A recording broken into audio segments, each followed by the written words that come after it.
سورة الهمزة. بسم الله الرحمن الرحيم. ويل لكل همزة لمزة الذي جمع مالا وعدده يحسب أن ماله أخلده كلا لينبذن في الحطمة وما أدراك ما الحطمة نار الله الموقدة التي تطلع على الأفئدة إنها عليهم مؤصدة في عمد ممددة. تفسیر اس میں آیت نمبر 1 میں اللہ تعالیٰ فرماتا ہے کہ بڑی ہلاکت ہے ہر بہت تانا دینے والے، بہت عیب لگانے والے کے. ان کے جو لوگ بہت تانا دیتے ہیں، لوگوں کو عیب لگاتے ہیں، ان کی عیب جوئی کرتے ہیں یا غیبت وغیرہ کرتے ہیں، ان کے اللہ فرما رہا ہے کہ بہت ہلاکت ہے. ایک حدیث آتی ہے غالباً صحیح مسلم میں، نبی صلی اللہ علیہ وسلم نے صحابہ سے پوچھا کہ تم جانتے ہو مفلس کون ہے؟ تو صحابہ کرام نے عرض کیا کہ وہی جس کا مال وغیرہ نہ ہو. تو نبی صلی اللہ علیہ وسلم فرمایا نہیں، قیامت کے دن مفلس وہ ہوگا جو بہت ساری نیکیاں لے کے آئے گا لیکن اس نے کسی کا حق کھایا ہوگا، کسی کو برا بھلا کہا ہوگا، یعنی کسی کو گالی وغیرہ دی ہوگی، کسی کو تانا دیا ہوگا، یعنی کہ حقوق العباد اس نے لوگوں کے تلف کیے ہوں، حقوق تلف کیے ہوں گے، تو اس کی جو نیکی ہیں وہ لوگوں کو دی جائیں گی، اور جن کا اس نے حق کھایا ہوگا اس کے بدلے میں. اب وہ نیکی دیتے جائیں گے تو اس کی ایک وقت آئے گا کہ نیکیاں ختم ہو جائیں گی، اور حقوق لینے والے ابھی بھی کھڑے ہیں کہ اس نے میرا حق کھایا، اس نے مجھے برا بھلا کہا، اس نے مجھے تانا دیا. تو پھر ان جو لوگوں کے گناہ ہیں نا، جن کو انہوں نے تانا دیا گا، وہ اس کے سر پر لاد دیے جائیں گے.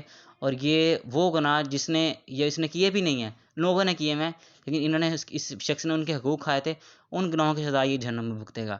تو کتنی بری بات ہے کہ انسان ساری زندگی نمازیں پڑھتا رہے، نیک اعمال کرتا رہے، اور لیکن جب قیامت کا وقت آئے تو اس کے سارے نیک اعمال ان لوگوں کے پاس چلے جائیں، اور خود یہ ان لوگوں کی سزا بھگتے، ان گناہوں کی سزا بھگتے جو اس نے کیے بھی نہیں ہیں. تو اس لیے اس غیبت سے، برا تانا زنی سے محفوظ رہیں، زبان کو بند کر کے رکھیں اور اچھی بات نکالیں. نبی صلی اللہ علیہ وسلم آیا، صحیح بخاری میں حدیث ہے، جو شخص اللہ اور آخرت پہ دن پر مان رکھتا ہے اس کو چاہیے کہ زبان سے اچھی بات نکالے، ورنہ وہ خاموش رہے. اور پھر ترمذی میں ابو داؤد میں موجود ہے، نبی صلی اللہ علیہ وسلم آیا جو خاموش رہا وہ نجات پا گیا. تو یا تو اس کا بہترین طریقہ کہ کچھ لوگ عادی ہوتے ہیں کہ وہ ہر وقت تانا زنی برا بھلا کہتے ہیں، تو اس کا ذکر کہ وہ اللہ کا ذکر سٹارٹ کر دیں. ٹھیک ہے، جب اللہ کا ذکر کرتے رہیں گے تو ان کو اس کا وقت نہیں ملے گا تانا زنی کا، اس سے ان کی عادت بھی چھوٹ جائے گی. اور یہ بڑی ہلاکت ہے جس کا اللہ تعالیٰ نے ذکر فرمایا کہ بڑی ہلاکت ہے ہر بہت تانا دینے والے، بہت عیب لگانے والے کے لیے، تو وہ اس سے بھی بچ جائے گا. اس طرح آیت نمبر 2 میں اللہ فرماتا ہے کہ جس نے مال جمع کیا اور اسے گن گن کر رکھا. یعنی کہ کچھ لوگ ہوتے تھے کہ جو نہ تو خود کرتے تھے خیرات، بلکہ جو خیرات کرتے تھے ان پہ بھی تانا زنی کرتے تھے. سورۃ التوبہ میں آیت نمبر 89 میں ہے کہ اللہ تعالیٰ فرماتا ہے کہ یہ وہ لوگ ہیں جو خوشی سے صدقہ کرنے والے مومنوں پر تانا زنی کرتے ہیں، یعنی کہ جو خوشی سے صدقہ کریں ان کو بھی تانا زنی کرتے ہیں، اور ان پر بھی جن کے پاس اپنی محنت کی کمائی کے علاوہ کچھ نہیں، سو یہ ان سے مذاق کرتے ہیں. یعنی کہ جو لوگ خرچ کرتے ہیں ان پہ بھی تانا زنی کرتے ہیں، جو ان لوگوں کے پاس صرف اپنے پہ خرچ کرنے کے علاوہ اور کوئی پیسے نہیں ہے اضافی، تو ان کو بھی تانا زنی کرتے ہیں اور گن گن کر پیسے رکھتے ہیں. اور پھر آج میں 3 مرتبہ فرماتا ہے کہ وہ گمان کرتا ہے کہ بے شک اس کا مال ہمیشہ اس کے ساتھ زندہ رہے گا. یہ وہ اس گمراہ شخص کا، یہ گمان اللہ اس گمراہ شخص کا حال بیان کر رہا ہے. جبکہ صحیح مسلم میں حدیث ہے کہ نبی صلی اللہ علیہ وسلم ہے کہ انسان کا بس مال تو وہی ہے کہ جو اس نے کھا لیا یا پہن کر بسیدہ کر دیا، یہ 2 مال تو ادھر ہی رہ جائیں گے. تیسرا مال جو ہے وہ اس نے آخرت کے لیے ذخیرہ کر لیا، اللہ کے دین کے کام میں خرچ کر لیا، اللہ کی راہ میں صرف کر لیا، کسی بیوہ مسکین کی مدد کر دی، اور ڈفرینٹ دینی کام جو ہوتے ہیں اللہ کی راہ میں، اللہ کی رضا کی خاطر اس نے جو خرچ کیا تو وہ مال جو ہے نا اس کے ساتھ جائے گا. باقی جتنا بھی اس کا مال ہے وہ یہیں رہ جانا ہے. اور وہ باقی جو ایک اور حدیث میں اس سے بھی ذریعہ وضاحت ہے کہ باقی جو مال ہے وہ اپنے پیچھے لوگوں کے چھوڑ کے جانے والا ہے. یعنی کہ جب انسان مر جاتا ہے اس کا سارا مال اس کے وارثوں کے پاس ہے، اس کا تو نہیں ہے، اس کا تو وہی تھا جو مال اس نے آخرت کے لیے ذخیرہ کر لیا. تو اس میں اس گمراہ شخص کا گمان بیان کر رہا ہے کہ وہ سمجھتا ہے کہ اس کا مال ہمیشہ اسے زندہ رکھے گا. تو کئی لوگ ایسے سمجھتے ہیں کہ ہمارا مال ہے، اس کو جمع کیے رکھو، اس مال ہمیں موت سے بھی محفوظ رکھے گا اور آخرت میں بھی. جبکہ ان کی گمراہی ہے، ان کا مال وہی ہے جو انہوں نے آخرت کے لیے ذخیرہ کر لیا، اور یہ مال کسی بھی شخص کو موت سے نہیں بچا سکتا. کیونکہ قرآن مجید کی آیت ہے سورۃ ال عمران کی، کل نفس ذائقۃ الموت، ہر جاندار کو موت آنی ہے. حتیٰ کہ اللہ تعالیٰ نے سورۃ الزمر میں آیت نمبر 30 میں فرمایا کہ اے نبی صلی اللہ علیہ وسلم آپ کو بھی موت آنے والی ہے، اور بے شک یہ تمام لوگ بھی مرنے والے ہیں، تک اس تمام لوگ مرنے والے ہیں. اس طرح سورۃ الرحمن میں فرمایا کل من علیہا فان، جتنے بھی لوگ ہیں اس دنیا میں فنا ہونے والے ہیں. اس کے بعد سورۃ آیت نمبر 4 میں اللہ فرماتا ہے کہ ہرگز نہیں، وہ یقیناً ضرور حطمہ میں پھینکا جائے گا. اور پھر اس کی تفصیل اللہ تعالیٰ فرماتا ہے آیت نمبر 5 میں، اور تجھے کس چیز نے معلوم کروایا کہ وہ حطمہ کیا ہے. نبی صلی اللہ علیہ وآلہ وسلم نے صحیح بخاری میں حدیث ہے 1212 1212 کہ یقیناً میں نے جہنم کو دیکھا کہ اس کے ایک حصے اپنے حصے کو توڑ رہے ہیں. اتنی ہلاکت ہے. اور صحیح بخاری مسلم میں حدیث آتی ہے کہ نبی صلی اللہ علیہ وآلہ وسلم فرمایا کہ جہنم کا سب سے کم عذاب یہ ہے کہ اس ابو طالب کو آگ کے جوتے پہنائے جائیں گے، کہ جہنم کا سب سے کم عذاب ابو طالب کو ہوگا اور ان کے آگ کے جوتے پہنائے جائیں گے جس سے ان کا دماغ کھول رہا ہوگا.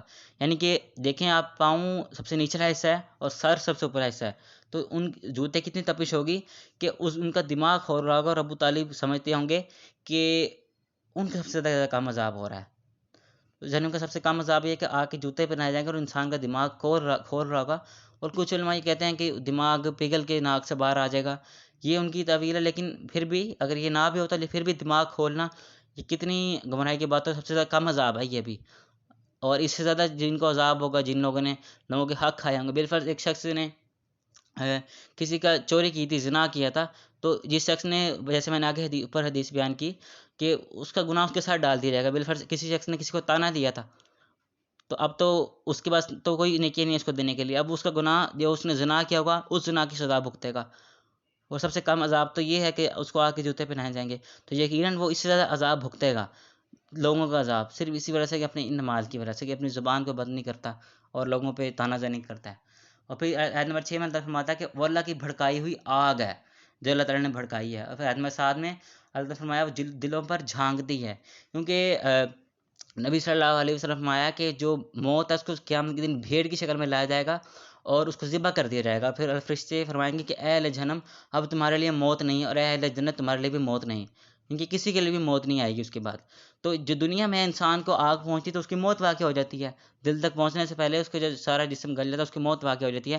جبکہ اس بات نے فرمایا کہ وہ دلوں پر جھانکتی ہے، یعنی کہ وہ جو آگ ہے وہ دلوں تک بھی پہنچ جائے گی، ان کے دل بھی جل جائیں گے لیکن پھر بھی ان کو موت نہیں آئے گی، یہ پھر بھی زندہ رہیں گے کیونکہ موت اس وقت ختم ہو جائے گی.